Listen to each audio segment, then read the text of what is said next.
वंदे वांछित लाभाय चंद्राधिकृत शेखराम वृषारूणाम शूलधाराम शैलपुत्री यशस्विनीम।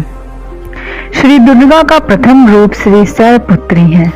पर्वतराज हिमालय की पुत्री होने के कारण ये शैलपुत्री कहलाती है। नवरात्र के प्रथम दिन इनकी पूजा और आराधना की जाती है। गिरिराज हिमालय की पुत्री होने के कारण भगवती का प्रथम स्वरूप शैलपुत्री का होता है, जिनकी आराधना से प्राणी सभी मनोवांछित फल प्राप्त कर लेता है। मां शैलपुत्री दाहिने हाथ में त्रिशूल और बाएं हाथ में कमल का पुष्प लिए अपने वाहन वृषभ पर विराजमान होती हैं। नवरात्र के इस प्रथम दिन की उपासना में साधक अपने मन को मूलाधार चक्र में स्थित करते हैं।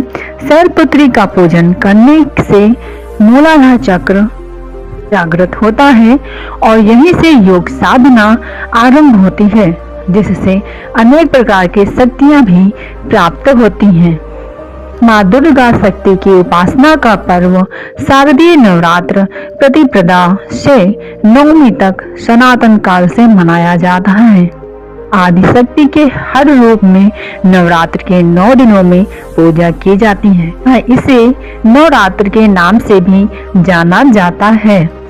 सभी देवता, राक्षस, मनुष्य इनकी कृपा दृष्टि के लिए ललायित रहते हैं। यह हिंदू समाज का एक महत्वपूर्ण त्योहार है, जिसका धार्मिक, आध्यात्मिक, नैतिक, सांसारिक इन चारों के दृष्टिकोण से काफी महत्व है। दुर्गा पूजा का त्योहार वर्ष में 2 बार आता है, एक चैत मास में और दूसरा अश्विन मास में। चैत मास में देवी दुर्गा की पूजा बड़े ही धूमधाम से की जाती है, लेकिन अश्विन मास का विशेष महत्व है। दुर्गा सप्तशती में भी अश्विन माह के शारदीय नवरात्रों की महिमा का विशेष बखान किया जाता है। दोनों मासों में दुर्गा पूजा का विधान एक ही जैसा होता है। माता शैलपुत्री की कथा। एक बार प्रजापति दक्ष ने एक बहुत बड़ा यज्ञ किया। इसमें उन्होंने सारे देवताओं को अपना अपना यज्ञ भाग प्राप्त करने के लिए निमंत्रित किया, किंतु शंकर जी को उन्होंने इस यज्ञ में निमंत्रित नहीं किया। सती ने जब सुना कि उनके पिता एक अत्यंत विशाल यज्ञ का अनुष्ठान कर रहे हैं, तब वहां जाने के लिए उनका मन विकल हो गया। अपनी यह इच्छा उन्होंने शंकर जी को बताई। सारी बातों पर विचार करने के बाद उन्होंने कहा, प्रजापति दक्ष किसी कारणवश हमसे रुष्ट हैं। अपने यज्ञ में उन्होंने सारे देवताओं को निमंत्रित किया है, अपने यज्ञ भाग भी उन्हें समर्पित किए हैं, किंतु हमें जानबूझकर नहीं बुलाया है, कोई सूचना तक नहीं भेजी है। ऐसी स्थिति में तुम्हारा वहां जाना किसी प्रकार भी श्रेष्ठकर नहीं होगा। शंकर जी के इस उपदेश से सती का प्रबोध नहीं हुआ।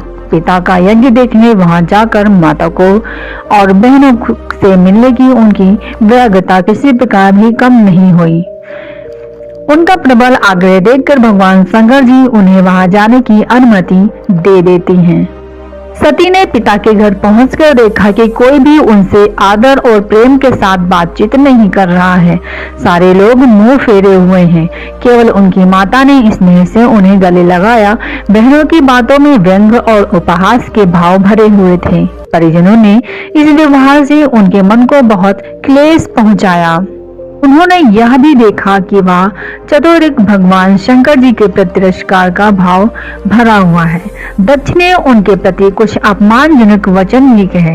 यह सब देखकर सती का हृदय क्षोभ, ग्लानि और क्रोध से संतप्त हो गया।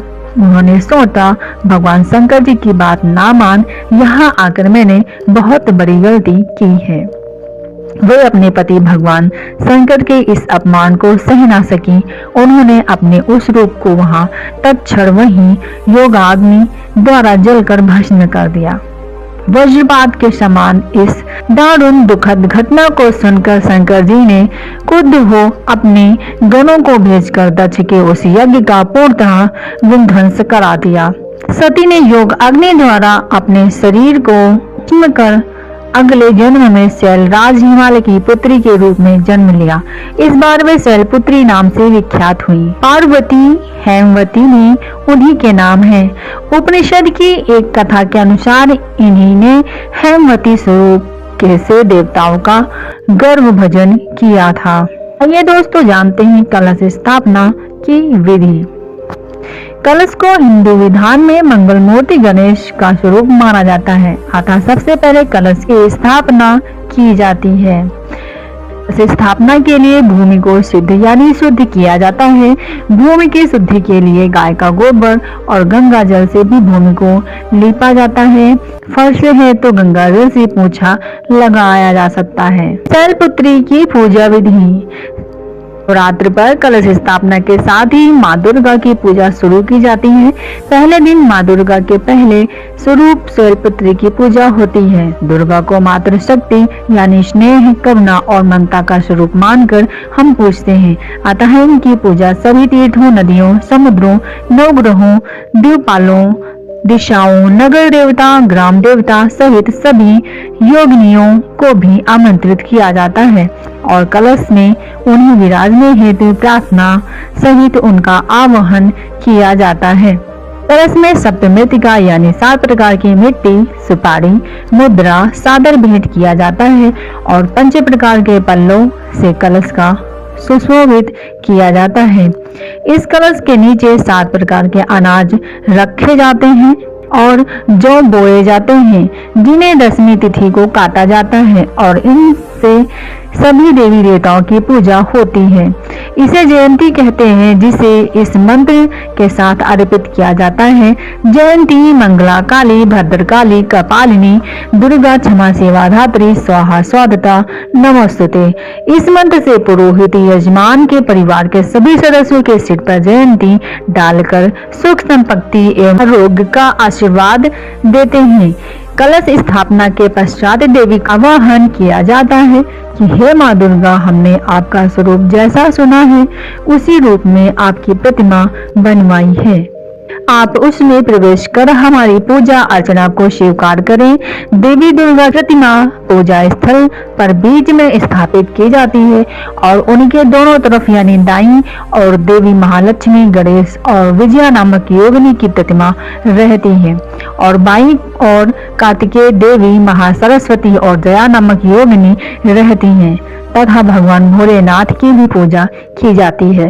प्रथम पूजन के दिन शैलपुत्री के रूप में भगवती दुर्गा, दुर्गति नाशिनी की पूजा फूल, अक्षत, रोली, चंदन से की जाती है।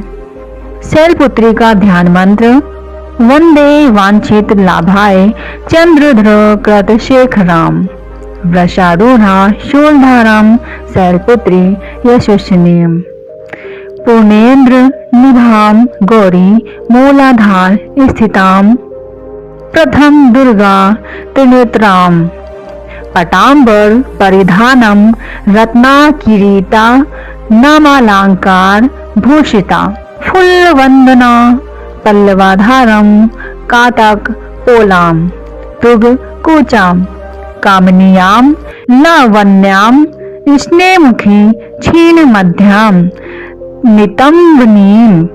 शैलपुत्री की स्रोत पाठ। प्रथम दुर्गा तुहिं भवसागर तारिणी धर्म ऐश्वर्यदायिनी शैलपुत्री प्रणमाभ्यम तिलोजननी तुहिं परमानंद प्रदीयमान सौभाग्य रोग्य दायिनी शैलपुत्री प्रणमाभ्यम चराचरेश्वरी तुहिं महामोह विनाशिनी मुक्ति भुक्ति दायिनी शैलपुत्री प्रणाम्य हम। भूमि भवन वाहन की प्राप्ति हेतु नवरात्रि के प्रथम दिवस में ये उपाय जरूर करें। अगर आप चाहते हैं कि भूमि भवन वाहन की प्राप्ति हो तो आप इस दिन ये उपाय कर लें, आपको लाभ जरूर मिलेगा। संपूर्ण प्रयासों के बावजूद भी भूमि भवन वाहन की प्राप्ति नहीं हो रही है तो नवरात्र के पहले दिन यानी मां शैलपुत्री के दिन रात्रि में 8 बजे के बाद चौकी पर लाल कपड़ा बिछाकर उस पर दुर्गा जी का यंत्र स्थापित करें। तत्पश्चात एक लौंग गोमती चक्र, एक साबुत सुपारी, एक लाल चंदन का टुकड़ा, एक रक्त गुंजा। इन समस्त सामग्री को एक पानी में भरे लोटे में रखें। घी का दीपक जला लें। 3 माला ओम ह्रीं फटा की करें और एक माला ऐं ह्रीं क्लीं चामुंडाय विचे शैलपुत्री देव्ये नमः के जाप करें। प्रत्येक माला के बाद लोटे पर एक फूंक मारें, फिर उस लोटे के जल को पीपल वृक्ष की जड़ में चढ़ा दें। उन लौंग एवं सुपारी को वहीं मिट्टी में दबा दें। लाल चंदन का टुकड़ा और रक्त गुंजा का अपने ऊपर से तार करके बहते पानी में बहा दें।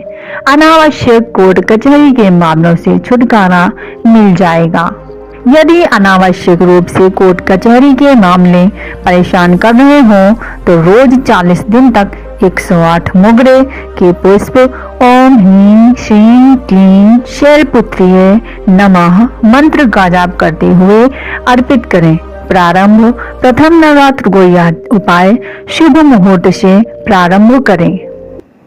तो दोस्तों, आशा करती हूँ कि मेरी ये जानकारियाँ आपको लायक लगी होंगी। वीडियो अच्छा लगा हो तो प्लीज मेरे वीडियो को लाइक करें। चैनल पर नए हैं तो मेरे चैनल से जुड़ने के लिए मेरे चैनल को सब्सक्राइब करें। मेरे वीडियो में अंत तक बने रहने के लिए आपका बहुत बहुत धन्यवाद।